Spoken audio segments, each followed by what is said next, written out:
The shooting range. In this episode, pages of history, the bumpy life of Renault tanks, Triathlon, late HE Slingers, and Metal Beasts, the best 2000.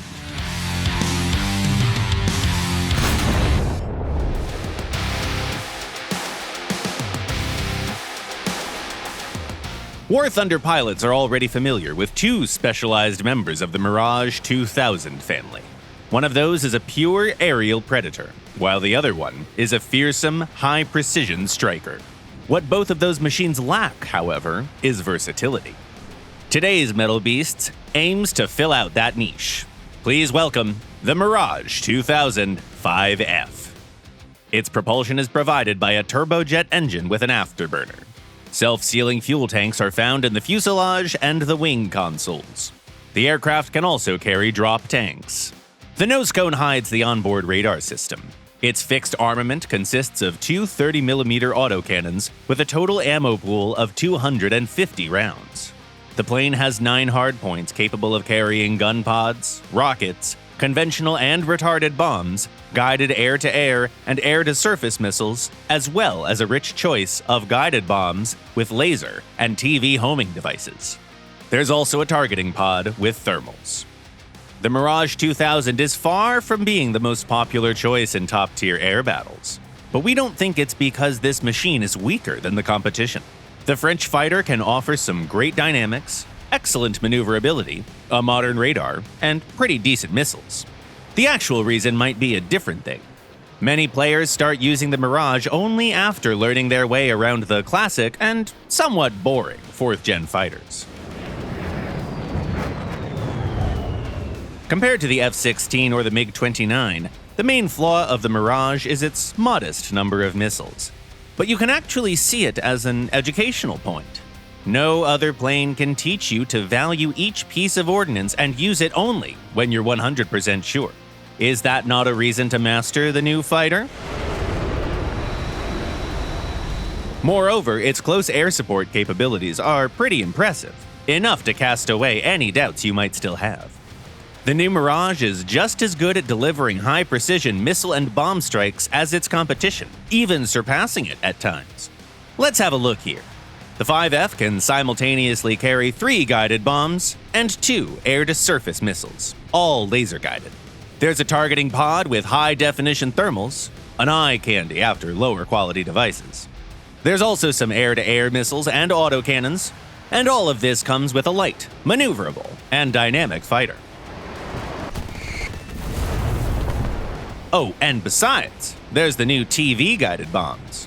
The biggest version is extra appealing. It might be less efficient than the laser-guided ones, but it does look pretty impressive. The Mirage 2000 5F is a model that combines all the best from its predecessors. Will it make the Mirage family more popular? Only time will tell.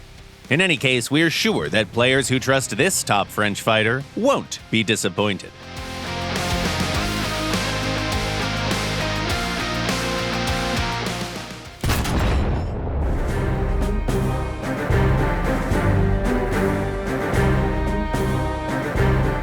The French tank industry was at a high fever state in the 1930s.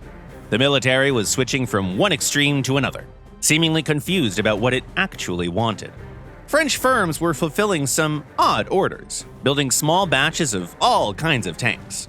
Some of those machines were pretty good, of course.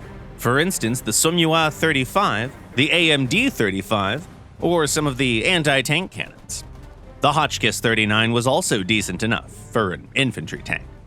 Overall, though, the industry was far from a healthy state. Now, Renault could be labeled as one of the major mess organizers. In 1932, the French cavalry communicated its requirements for a new, light, and fast armored car, and Renault chipped in with its AMR 33. Trying to meet the limits, the engineers went to great lengths to reduce the total mass. They did create one of the fastest tanks of the time, but it was extremely unreliable and broke down all too often. Its chassis was too weak, and the crew suffered unhealthy levels of noise since the engine was on the driver's right. After the issues were discussed with the Army, Renault engineers got down to improving the design. The AMR-35 got its engine moved to the rear, and the suspension was reworked.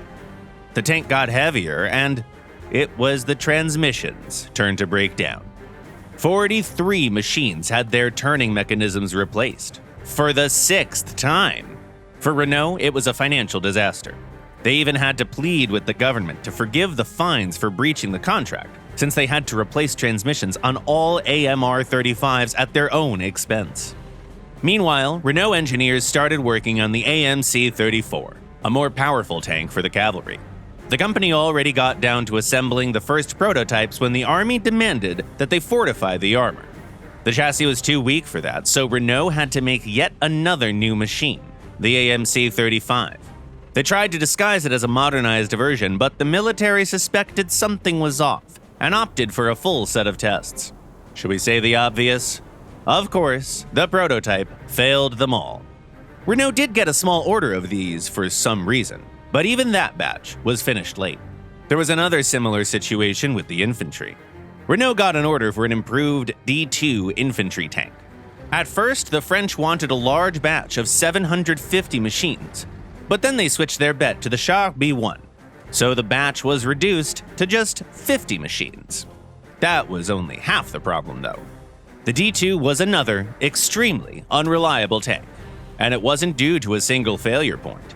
The engine, the transmission, and the cooling system were all underperforming.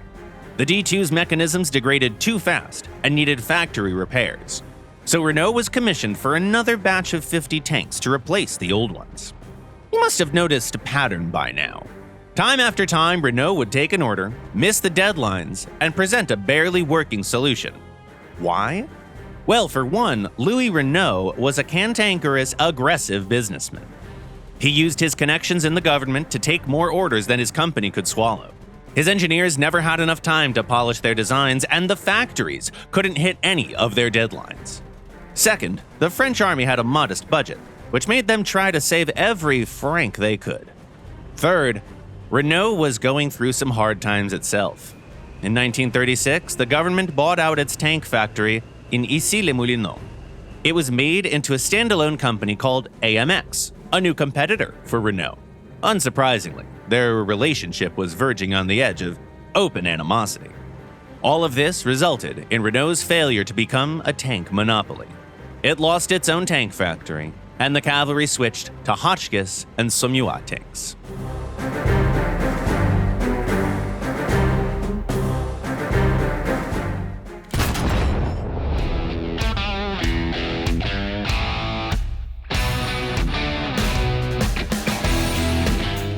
More and more post-war, large-caliber, self-propelled guns are being added to War Thunder.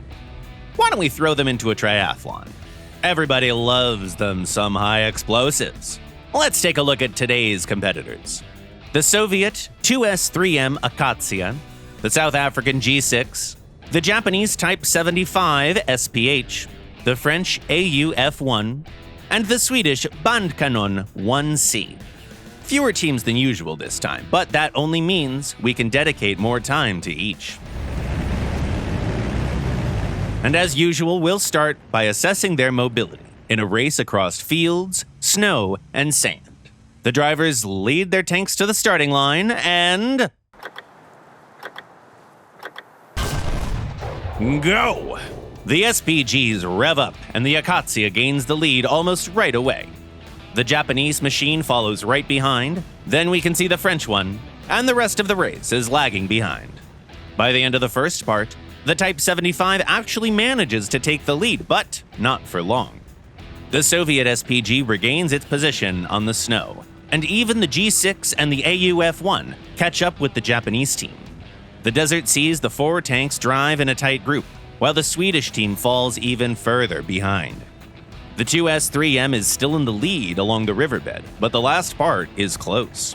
The asphalt allows all the machines to reach their max speeds, and the only wheeled vehicle finally gets ahead, winning the race.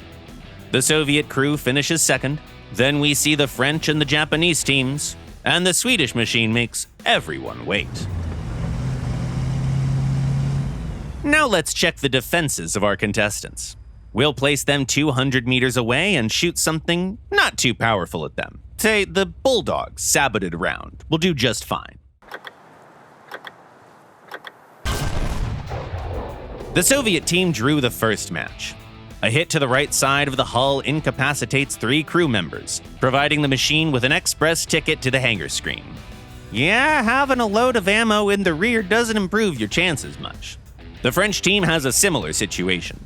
A large internal space and spread out crew seats are helpful, but the enormous ammo rack is still in the way of spalling most of the time. The Swedish machine is no different. Its ammo racks are pretty high too, and it's basically a magnet for enemy shells. The Type 75 has a larger crew, but its ammo is still there in the rear, still explosive as hell.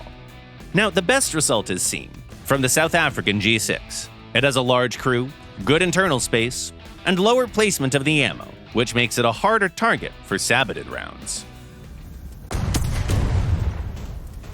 And now for the main test, firepower. Our teams will first have to knock out a King Tiger, and then ground an Arado, making circles above the firing position. After all our machines have proximity fuse rounds, so we need to put those to use. The distance to both targets is around 1 kilometer.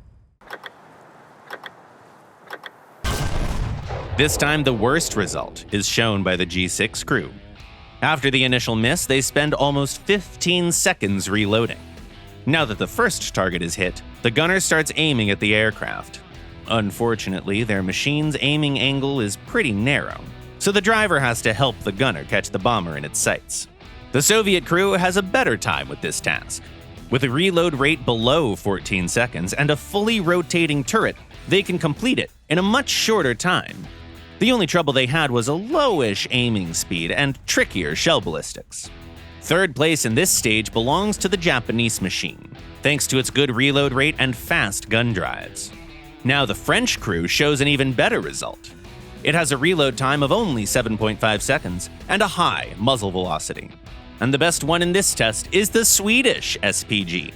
With a reload rate this high, even limited aiming angles aren't an issue. Let's sum up. The bronze is shared between the G6 and the Akatsiya. They could use a higher firing rate.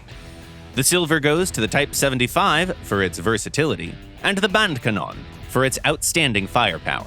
And the winner today is the French AU-F1. Its balanced set of traits make it the most dangerous HE slinger in War Thunder. And now some fireworks mark the part where we answered some of your questions from the comments.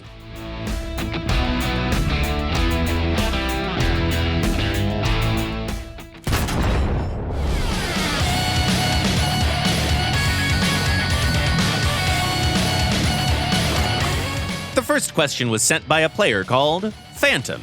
Why does the premium 0A7 have an asymmetrical back? Hi, Phantom. Many prop planes are asymmetrical, and the Japanese A7 is no exception.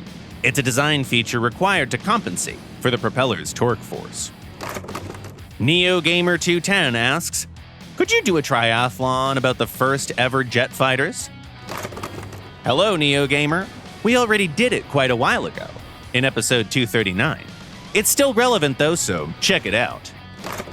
Another question comes from Gabriele Venturini. Which is the best not premium F104? Hi, Gabriele. It's hard to pick a single model here. The earliest versions help the F104 use its flight performance to the fullest, thanks to their low BR. The G modification offers some good CAS capabilities. The top S versions have the best equipment, but they also meet equal opponents. We recommend you try all the models you can. Any of them might become your favorite. Eline writes, can the next Arsenal be of the Harrier GR7 and F14AB? Hey, Eline. We've already made our pick for the next Arsenal, but we'll sure talk about these models in the future too. And the last comment for today was written by Thunder Versik. Which tank has the fastest turret rotation speed in the game? Hi there. The fastest turret rotation speed on a tank is found on the American HSTV-L, with 57 degrees per second. As for all ground vehicles, the record belongs to the Italian Sidam, with 120 degrees per second. That's it for today. You've been watching The Shooting Range by Gaijin Entertainment, and the next episode will premiere the following Sunday at 4 p.m. GMT or noon Eastern Time.